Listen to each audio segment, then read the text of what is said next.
আলহামদুলিল্লাহি রাব্বিল আলামিন আসসালাতু ওয়াসসালামু আলা রাসূলিহিল আমিন ওয়া আলা আলিহি ওয়া আসহাবিহি আজমাইন।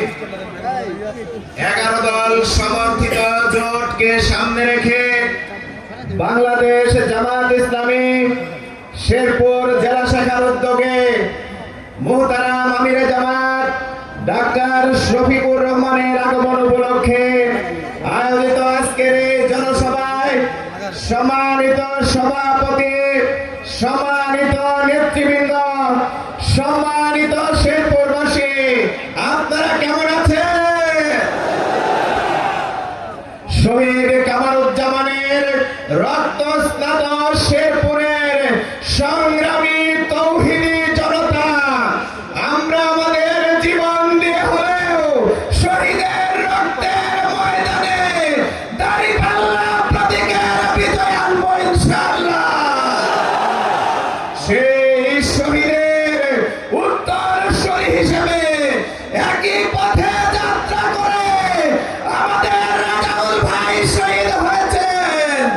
রেজাউল ভাইয়ের উত্তরসূরিরা আপনারা দাঁড়িপাল্লার পক্ষে জীবন দিয়ে হলেও কাজ করার জন্য প্রস্তুত আছেন কিনা?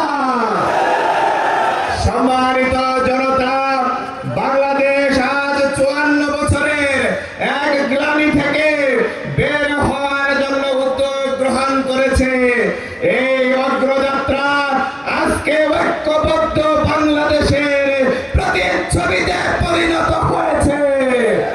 সেই প্রতিচ্ছবির অংশ হয়েছে জুলাই যোদ্ধারা, সেই প্রতিচ্ছবির অংশ হয়েছে আলেম উলামা, সেই প্রতিচ্ছবির অংশ হয়েছে আপামর বাংলাদেশ পন্থী সকলে, সেই প্রতিচ্ছবির অংশ নিয়েছে ভারতীয় আধিপত্যবাদ বিরোধী সকল বাংলাদেশী জনতা।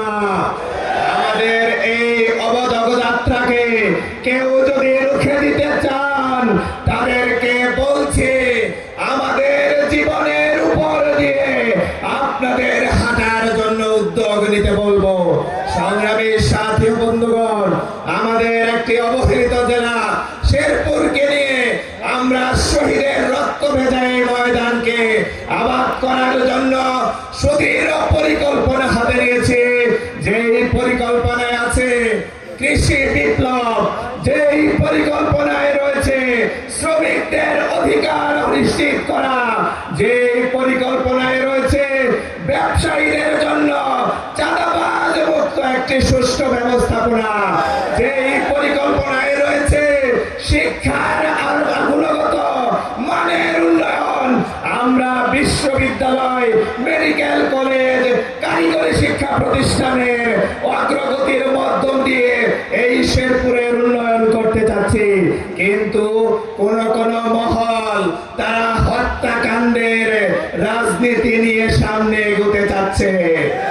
আমরা তাদেরকে বলে দিতে চাই, শহীদ রেজাউল করিম কিংবা শহীদ কামারুজ্জামানকে হত্যা করে শেরপুরের মানুষকে দাঁড়িপাল্লা থেকে থামানো যাবে না।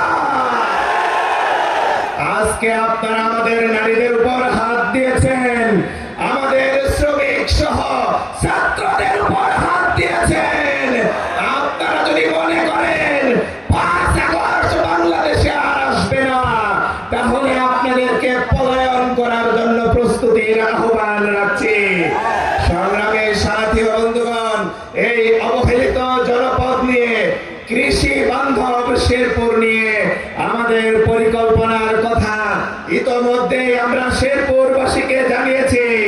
আমরা আজকে আমিরে জামাত ডাক্তার শফিকুর রহমানের পক্ষ থেকে বাংলাদেশ নিয়ে এই শেরপুর নিয়ে আসা আকাঙ্ক্ষার কথাগুলো শুনবো।